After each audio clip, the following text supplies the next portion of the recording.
Hello friend, आज आम जाना स्टॉक मार्केट विषय। स्टॉक मार्केट कौन ता विषय आम जाना। तो देखंतु जेकोसी जदि आम जिनस नेवाई चाहूँ, जदि गाड़ी नेवाई चाहूँ ताले आम केट को जाऊँ, शोरूम को जाऊँ। सेमती कपड़ा नेवाई आम शोरूम को जाऊँ।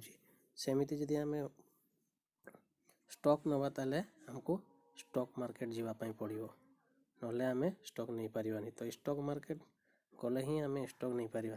तो समस्त तो मन अच्छे स्टॉक मार्केट रू पैसा कमेबा, किंतु शेयर मार्केट कौन ता विषय कहीं माने किए जानिकी इन्वेस्ट करुच्ची, किए अजाणत आखि बुझिकी इन्वेस्ट कर दउची, तापरे कहूची कि मो पैसा स्टॉक मार्केट रे बुड़ी गला। तो स्टॉक मार्केट रे पैसा इन्वेस्ट करने आगु स्टॉक मार्केट कौन ता विषय रे जानिबा निहाती दरकार।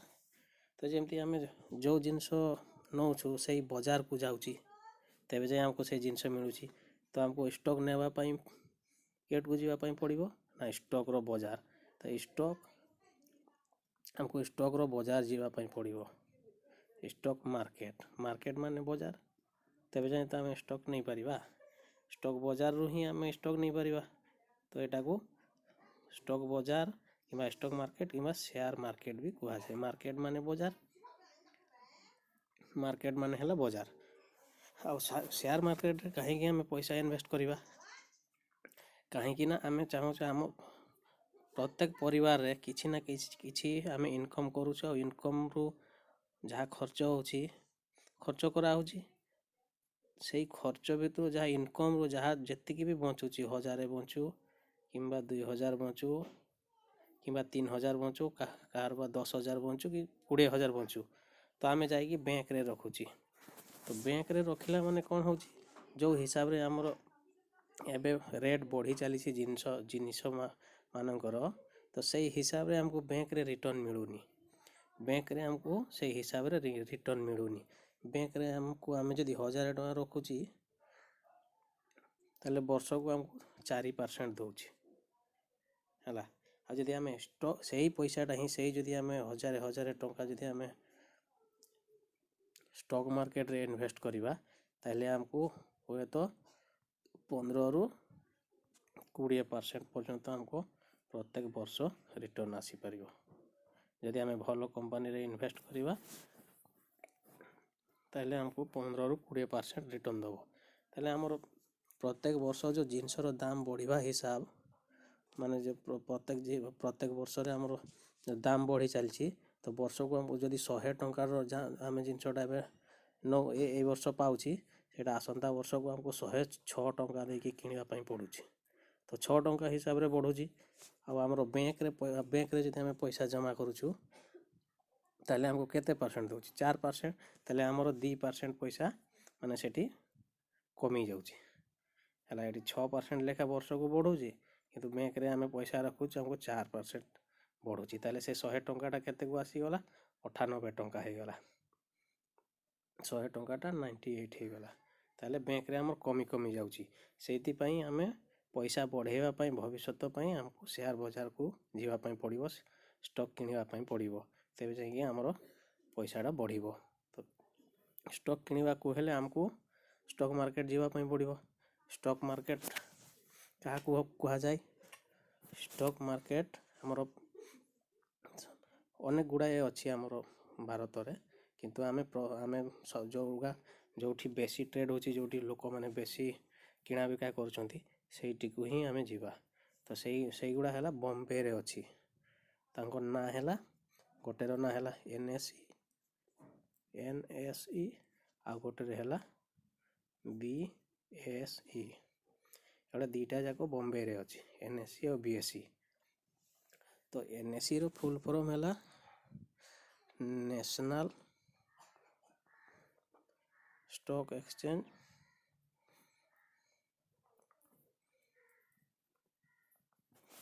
और BSE रो फुल फॉर्म हैला Bombay stock exchange, Bombay stock exchange.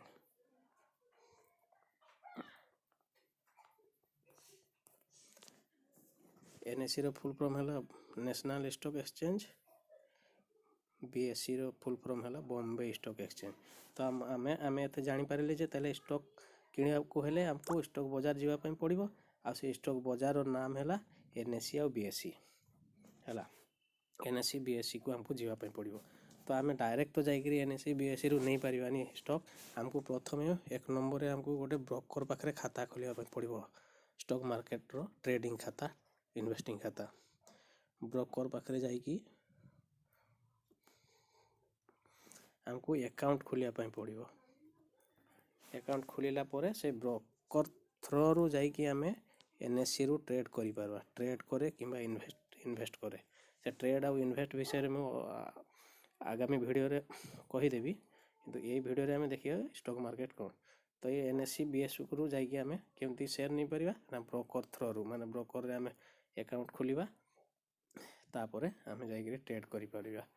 ତ ଦେଖନ୍ତୁ NSE ହେଲା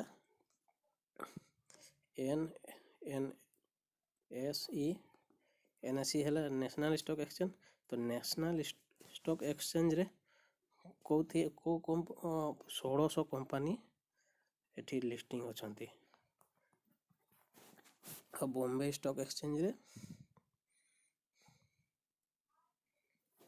5000ରୁ ଉର୍ଦ୍ଧ୍ୱ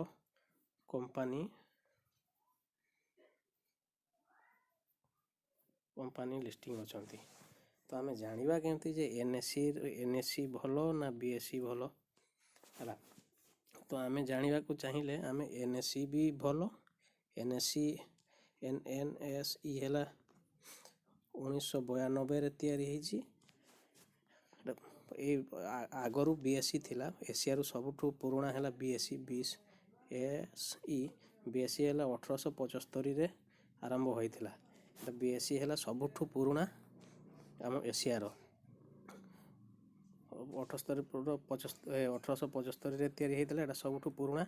ଆଗରୁ କ'ଣ ହେଉଥିଲା, ଆଗରୁ ପେପର ଟ୍ରେଡ଼ିଂ ଚାଲିଥିଲା। ପେପର ମାନେ ସେ ଯଦି ଆମେ କୌଣସି ଷ୍ଟକ୍ ନେବା ପାଇଁ ଚାହେଁ ତାହେଲେ ତାର ଫର୍ମ ଫିଲ୍ଅପ୍ କରିକି ଆମକୁ ଦେବା ପାଇଁ ପଡ଼ୁଥିଲା। ତ 8 ଦିନ 10 ଦିନ 15 ଦିନ ଲାଗିଯାଉଥିଲା ଟ୍ରେଡ଼୍ ହେବା ପାଇଁ, ଇନଭେଷ୍ଟ କରିବା ପାଇଁ। ତ ଯେତେବେଳେ NSE ସ୍ଥାପିତ ହେଲା, ସେତେବେଳୁ ସବୁ ଗୋଟେ ଦିନରେ ହିଁ ହେଇଯାଉଛି କିମ୍ବା ଗୋଟେ ଘଣ୍ଟା 1 ମିନିଟ୍ରେ ହେଇଯାଉଛି। କାହିଁକି ନା NSE ସବୁ କମ୍ପ୍ୟୁଟର ସିଷ୍ଟମ୍ କରିଦେଲା। NSE ସବୁ କମ୍ପ୍ୟୁଟର ସିଷ୍ଟମ୍ କରିଦେଲା ବେଳକୁ ଆମକୁ ଟ୍ରେଡ଼୍ କରିବା ପାଇଁ ବହୁତ ସୁବିଧା ହେଉଛି ହେଲା। ଏଇଟା ଜାଣି ହେଲା। ତ NSE BSE କ'ଣ ଜାଣି ହେଲା। ତ NSEରେ ସବୁ 1600ଟି କମ୍ପାନୀ ଅଛି। ଏଇ 1600 କମ୍ପାନୀରୁ ଆମେ କେମିତି ଜାଣିବା କି ଯେ କେଉଁ କମ୍ପାନୀଟା ଭଲ, କେଉଁ କମ୍ପାନୀଟାରେ ଆମକୁ ଭଲ ପ୍ରଫିଟ୍ ହେବ ହେଲା। ତ 1600ଟା କମ୍ପାନୀରେ ତ ଆମେ ଦେଖିକି ଇଏ କରିପାରିବେ। ତ ଆମେ ପ୍ରଥମ ଯେହେତୁ ଶିଖୁଛି, ତାହେଲେ ଆମକୁ ଏଇ NSEର ୟାର ଭଲ ଏଠି ତ ଯେମିତି କମ୍ପାନୀ ହେଲେ ବି ଆସିକି ଲିଷ୍ଟିଂ ହେଇଛନ୍ତି ନା। ତ ଏଇ ଭିତରୁ ଆମେ ଭଲ କମ୍ପାନୀରେ ଇନଭେଷ୍ଟ କରିବା। ଭଲ କମ୍ପାନୀ ଦେଖିବାକୁ ଗଲେ ଏଇ NSEର ଯେଉଁ NSEର ଇଣ୍ଡେକ୍ସ ହେଲା ନିଫ୍ଟି। ଏଇ ନିଫ୍ଟିରେ ଏ ଯେଉଁ NSEର ଇଣ୍ଡେକ୍ସ ହେଲା ନିଫ୍ଟିରେ ଏଠି 50ଟି କମ୍ପାନୀ ଅଛନ୍ତି। ଯେଉଁ ଆମ 1600 କମ୍ପାନୀଠାରୁ ଯେଉଁ ଭଲ କମ୍ପାନୀ, ବଡ଼ କମ୍ପାନୀ, ସେଇମାନେ ସେଇ 50ଟା କମ୍ପାନୀ ନେଇକରି ଏଇ ନିଫ୍ଟି ଇଣ୍ଡେକ୍ସ ବନେଇଛି ହେଲା। ତ ଏଇ ନିଫ୍ଟିର ଇଣ୍ଡେକ୍ସର ଯେଉଁ 50ଟା କମ୍ପାନୀ ଅଛି, ଏଗୁଡ଼ାରେ ଯଦି ଆପଣ ଯେକୌଣସି କମ୍ପାନୀରେ ଯଦି ଆପଣ ପଇସା ଇନଭେଷ୍ଟ କରିବେ ତାହେଲେ ନିଶ୍ଚୟ ଆପଣଙ୍କର ଲାଭ ହେବ। ତ ଇନଭେଷ୍ଟ କେମିତି କରିବେ, ମାନେ ଆମେ ଇନଭେଷ୍ଟ ସେୟାର ନେବା କେମିତି। ଧରନ୍ତୁ ଗୋଟେ କମ୍ପାନୀରେ ମାନେ ସେୟାର ମାନେ କମ୍ପାନୀରେ ପଇସା କେମିତି ଲଗାନ୍ତି। ପଇସା ଲଗାଇବାଟା ହେଲା ସେୟାର କିଣିବା। ଧରନ୍ତୁ ଗୋଟେ କମ୍ପାନୀ Aରେ 1000 ସେୟାର ନେଇକି ଆସିଛି, 10,000 ସେୟାର ନେଇକି ଆସିଛି। ତ ଗୋଟେ ସେୟାରର ଦାମ ହେଲା 100 ଟଙ୍କା। ତ ଏଇ ପୁରା କମ୍ପାନୀଟାର କମ୍ପାନୀ Aର ସେୟାର ସଂଖ୍ୟା ହେଲା 10,000। 10,000ରୁ ତାର ଗୋଟେ ସେୟାରର ଭ୍ୟାଲୁ ହେଲା 100 ଟଙ୍କା। ତ ଆପଣ ଯେମିତି ଯଦି ହଜାରେ ଟଙ୍କା ଇନଭେଷ୍ଟ କରିବେ ତାହେଲେ 10ଟା ସେୟାର ପାଇବେ, ଏଇ 10ଟା ସେୟାର ପାଇବେ ହେଲା। ଯଦି 1000 ଟଙ୍କା ଇନଭେଷ୍ଟ କରିବେ ତାହେଲେ 10ଟା ସେୟାର, ଏଇ କମ୍ପାନୀର 10ଟା ସେୟାର ପାଇବେ। ଯେଉଁ ଏଇ 10,000ଟା ସେୟାର ଥିଲା କମ୍ପାନୀର, ତାହେଲେ ଆପଣ ଯଦି 1000 ଟଙ୍କା ଦେବେ ତାହେଲେ 10ଟା ସେୟାରର ଏଇ କମ୍ପାନୀର ଆପଣ ମାଲିକ ହେଇପାରିବେ ହେଲା। ଯଦି ଏଇ କମ୍ପାନୀଟାର ଧରନ୍ତୁ ଏମିତି 10,000ଟା ସେୟାର ଅଛି ହେଲା, ଭାଗ କରିଦେଉଛି 10,000ଟା ସେୟାର, ତ ଆପଣଙ୍କର 100 ଟଙ୍କା ହିସାବରେ ଯଦି 1000 ଟଙ୍କା ଲଗାଇବେ ତାହେଲେ 10ଟା ସେୟାର ପାଇବେ।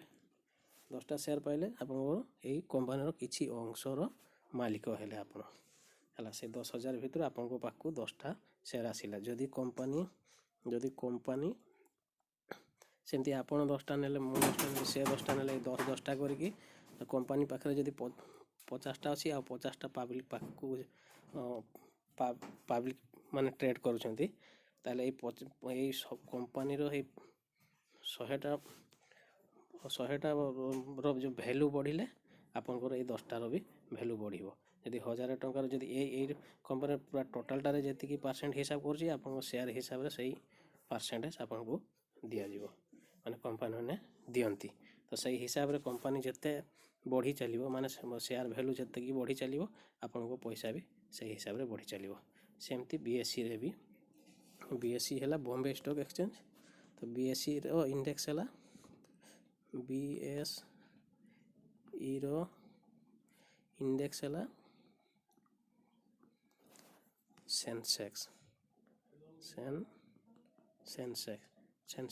ସେନ୍ସେକ୍ସରେ କେତୋଟି କମ୍ପାନୀ ଅଛି? 30ଟି କମ୍ପାନୀ। BSEରେ, ବମ୍ବେ ଷ୍ଟକ୍ ଏକ୍ସଚେଞ୍ଜରେ 5,000ରୁ ଉର୍ଦ୍ଧ୍ୱ କମ୍ପାନୀ ଲିଷ୍ଟିଂ ଅଛନ୍ତି, କିନ୍ତୁ ତାର ଇଣ୍ଡେକ୍ସଟାରେ ଯେଉଁ ଇଣ୍ଡେକ୍ସ ତାର ନାଁ ହେଲା ସେନ୍ସେକ୍ସରେ ଅଛନ୍ତି 30 କମ୍ପାନୀ, 30ଟି କମ୍ପାନୀ। ଏ 30ଟି ଭଲ କମ୍ପାନୀ, ମାନେ ସେଇଟା ତାର ବାଛିବାର ଅଛି ବଡ଼, ମାନେ ଯେଉଁଠି ଏଇ 5,000ରୁ ଯେଉଁଟା ବଡ଼ କମ୍ପାନୀ, ମାନେ ମାର୍କେଟ କ୍ୟାପ୍ ଯାହାର ବେଶୀ, ସେଗୁଡ଼ା ହିଁ ଇଣ୍ଡେକ୍ସରେ ସାମିଲ ହେଇପାରନ୍ତି। ସେମିତି ଯଦି ଏମିତି ଏଇ 5,000 ଯେଉଁ କେଉଁ ଛୋଟ କମ୍ପାନୀଟା ଯଦି ଧୀରେ ଧୀରେ ଗ୍ରୋ କରିକି ଏଇ 30ଟା କମ୍ପାନୀ ମଧ୍ୟରେ ମିଶିପାରିବ, ଯଦି ୟାଙ୍କର ମାର୍କେଟ କ୍ୟାପ୍ ହିସାବକୁ ଆସିପାରିବ, ତାହେଲେ ସେ ବି ଏଠି ସେନ୍ସେକ୍ସରେ ସାମିଲ ହେଇପାରିବ।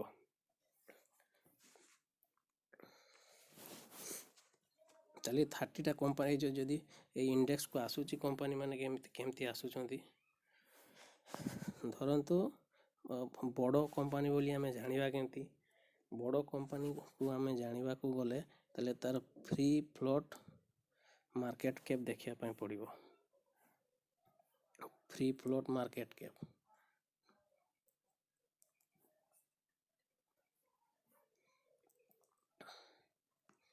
ଫ୍ରି ଫ୍ଲୋ ମାର୍କେଟ କ୍ୟାପ୍, ଯେଉଁ କମ୍ପାନୀର ଫ୍ରି ଫ୍ଲୋଟ୍ ମାର୍କେଟ କ୍ୟାପ୍ ବେଶୀ, ସେଇଗୁଡ଼ା ହିଁ କେବଳ ଇଣ୍ଡେକ୍ସରେ ସାମିଲ ଅଛନ୍ତି। ଆଉ ସେଇଗୁଡ଼ା ହିଁ, ମାନେ ଯେଉଁ କମ୍ପାନୀ ଭଲ କାମ କରିବ ସେ ତ ଲାଭବାନ ହେବ, ଲାଭବାନ ହେଲା ମାନେ ସେ ଇଣ୍ଡେକ୍ସରେ ଲାଭବାନ ହେଲା ମାନେ ସେ ବଡ଼ ହେବ। ଧରନ୍ତୁ ସେ 10ଟା ସେୟାର, ଗୋଟେ କମ୍ପାନୀର 10ଟା ସେୟାର, ଗୋଟେ କମ୍ପାନୀ 10ଟା ସେୟାରକୁ ନେଇକି ଆସିଛି, ତା 10 ଟଙ୍କା ଲେଖା ଭ୍ୟାଲୁ ରଖିଛି, ତ କମ୍ପାନୀର ଭ୍ୟାଲୁ କେତେ ହେଲା? 100 ଟଙ୍କା, 10 100 ହେଲା। ତ 100 ଟଙ୍କା ହେଲା କମ୍ପାନୀର ମାର୍କେଟ କ୍ୟାପ୍ 100 ଟଙ୍କା। ସେମିତି ଆଉ ଗୋଟେ କମ୍ପାନୀ 10ଟା ସେୟାର ନେଇ ଆସିଛି, ତାର ସେୟାର ଭ୍ୟାଲୁ ହେଲା 5 ଟଙ୍କା, ତାହେଲେ ଏହାର ମାର୍କେଟ କ୍ୟାପ୍ କେତେ ହେବ? 50 ଟଙ୍କା। ମାର୍କେଟ କ୍ୟାପ୍ 50 ଟଙ୍କା। ତ ତାହେଲେ କେଉଁ କମ୍ପାନୀଟା ବଡ଼? ଏଇ କମ୍ପାନୀଟା। ଏମିତି ହିସାବରେ ଫ୍ରି ଫ୍ଲୋଟ୍ ମାର୍କେଟ କ୍ୟାପିଟାଲାଇଜେସନ୍ ଯାହାର ବଡ଼, ଯାହାର ବେଶୀ, ସେଇଟା ହିଁ କେବଳ ଇଣ୍ଡେକ୍ସରେ ସାମିଲ ହେଇପାରିବ। ସେମିତି ସବୁ ସେଇ ନିଫ୍ଟିରେ 50ଟି, ନିଫ୍ଟି 50 କୁହାଯାଏ, ଆଉ ସେନ୍ସେକ୍ସରେ 30, ଏଟାକୁ ସେନ୍ସେକ୍ସ 30 କୁହାଯାଏ। ତ ଏଇଗୁଡ଼ା ଆମକୁ ସେୟାର ମାର୍କେଟ ରେ ପଇସା ଇନଭେଷ୍ଟ କରିଲା ବେଳକୁ ଆମକୁ ଏଗୁଡ଼ା ସବୁ ଜାଣିବା ପାଇଁ ପଡ଼ିବ। ନହେଲେ ଖାଲି ଆଖି ବନ୍ଦ କରିକି ପଇସା ଇନଭେଷ୍ଟ କରିଦେଲେ କମ୍ପାନୀ ଭଲ ଲାଭ କରିପାରିବନି, ଆପଣଙ୍କୁ ବି ଭଲ ଲାଭ ଦେଇପାରିବନି। ତାପରେ ମନ ଦୁଃଖ ହେବ, କାହିଁକି ଆମେ ସେୟାର ମାର୍କେଟରେ ଇନଭେଷ୍ଟ କଲେ, କାହିଁକି ଆମର ପଇସା ସବୁ ବର୍ବାଦ ହେଇଗଲା, ଇଏ ହେଇଗଲା। ଏମିତି ଯେକୌଣସି ଜାଗାରେ ପଇସା ରଖୁଛନ୍ତି ଆଗେ ତ ତାର ଜିନିଷଟା ଜାଣୁଛନ୍ତି ନା। ବ୍ୟାଙ୍କରେ ପଇସା ରଖିଲା ବେଳକୁ ଆପଣ କେତେ ଥର ପଚାରୁଛନ୍ତି କେତେ ସୁଧ ଦେବ, କେତେ କ'ଣ ଦେବ, ବର୍ଷକୁ କେତେ, ମାସକୁ କେତେ, ସବୁ ହିସାବ କରିକି ପଇସା ରଖୁଛନ୍ତି। ଆଉ ସେୟାର ମାର୍କେଟକୁ ଗଲାବେଳକୁ କାହିଁକି ଖାଲି ଆଖି ବନ୍ଦ କରିକି ପଇସା ରଖି ଦେଉଛନ୍ତି କିମ୍ବା ଟ୍ରେଡ଼ିଂ କରୁଛନ୍ତି। ଡେଲି ପଇସା ହେବ, ଡେଲି ପଇସା ହେବ। ଯେତେବେଳେ ବ୍ୟାଙ୍କରେ ରଖିବେ ସେତେବେଳେ ତ କାହିଁ ବ୍ୟାଙ୍କ ବାଲାକୁ କହୁନାହାନ୍ତି ଯେ ମୋର ଡେଲି ପଇସା ଦରକାର, ଡେଲି ପଇସା ଦରକାର। ଆଉ ସେୟାର ମାର୍କେଟକୁ ଆସିଲା ମାନେ ଲୋଭ, ଆଉ ସିଏ କହିଦେବ ଏଇ ସେୟାରଟା ନେଇନିଅ, ସେଇ ସେୟାରଟା ନେଇନିଅ, ସେମିତି କେବେ ବି କରିବେନି। ଯଦି ସେୟାର ନେବେ ତାହେଲେ ସବୁ କିଛି ଜାଣି ଶୁଣିକି ନେବେ, ସବୁ କମ୍ପାନୀର ଡିଟେଲ୍ ପଢ଼ିକି ନେବେ। ତ କମ୍ପାନୀର କେମିତି ସେୟାର ବାଛିବେ ତ ଆମେ ନେକ୍ସଟ ଭିଡ଼ିଓରେ ଆଲୋଚନା କରିବା।